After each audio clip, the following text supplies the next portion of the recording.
Magandang araw para sa lahat ng ating mga minamahal na mga senior citizens. Ngayong araw po ating alamin ang latest update ng Universal Social Pension. Dahil marami ang nagtatanong sa akin, nagko-comment sa aking mga vlogs patungkol dito. Kaya naman ibibigay natin ang latest update kung ano ba yung ganap sa panukalang ito, ano ba yung usog nito, kung meron bang improvement, meron bang progress at sino-sino ba yung mga tumutulong patungkol dito. Ang tanong ay galing sa aking viewer na si Filiniante 7813. Sabi niya dito, siya ay nagdadasal na maaprubahan na ang Universal Social Pension at marami pang iba. Attention sa lahat ng mga senior citizens. Universal Social Pension. Ano nga ba ang latest update? Alamin ang buong detalye at tapusin ang video na ito hanggang sa dulo nang sa gayon makuha mo ang punto sa video kong ito.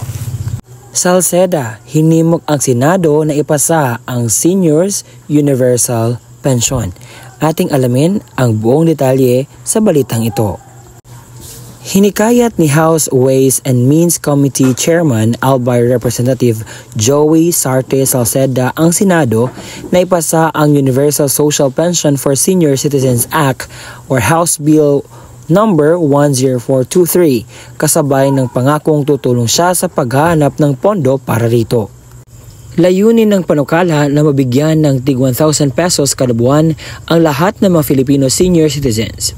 Ayon kay Salceda na tagapamuno rin ng House Joint Committee on Senior Citizens and Person with Disability Benefits, nakausap niya si Senator Amy Marcos, Chairwoman ng Senate Committee on Social Justice, Welfare and Rural Development tungkol sa naturang panukalang batas.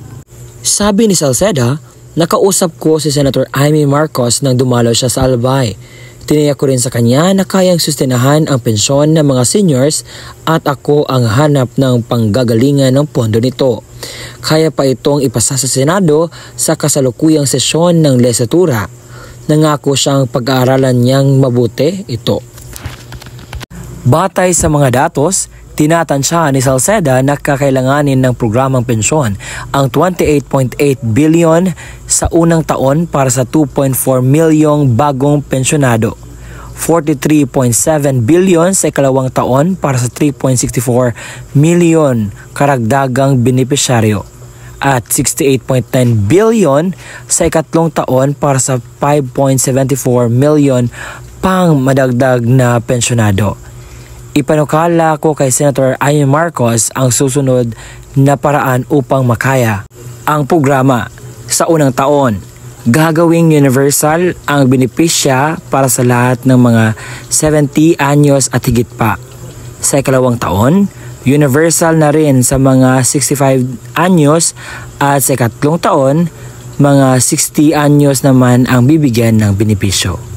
Mananatili ang benepisyo ng mga pensyonado taon-taon. Dagdag pa niya. Noong 2024, nasa 16.39 million ang senior population ng bansa at 3.7 million sa kanila ay tumatanggap ng social pension.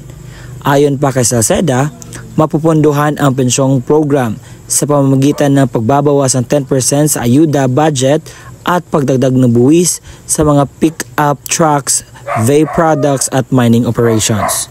Ikinatwiran ni Salceda na hindi limos ng pamahalaan ang social pension, kundi isang benepisyong sadyang kanila mula sa naipon nilang kontribusyon sa ekonomiya ng bansa noong panahon ng kanilang kalikasan. Kung ating pagkuhanan ng base ang statement ni Salceda, masasabi natin ang Universal Social Pension ay nasa kamay na ni Senator Amy Marcos. Nasa kanya ang huling salita kung ipapasa ba niya, ibibigay ba niya, pipirmahan ba niya.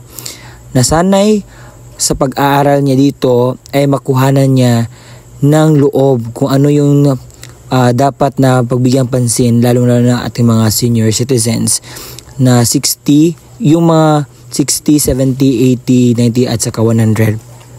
Sana clear ang ating update patungkol sa Universal Social Pension. Salamat po sa panonood and don't forget to subscribe my YouTube channel. Bye-bye!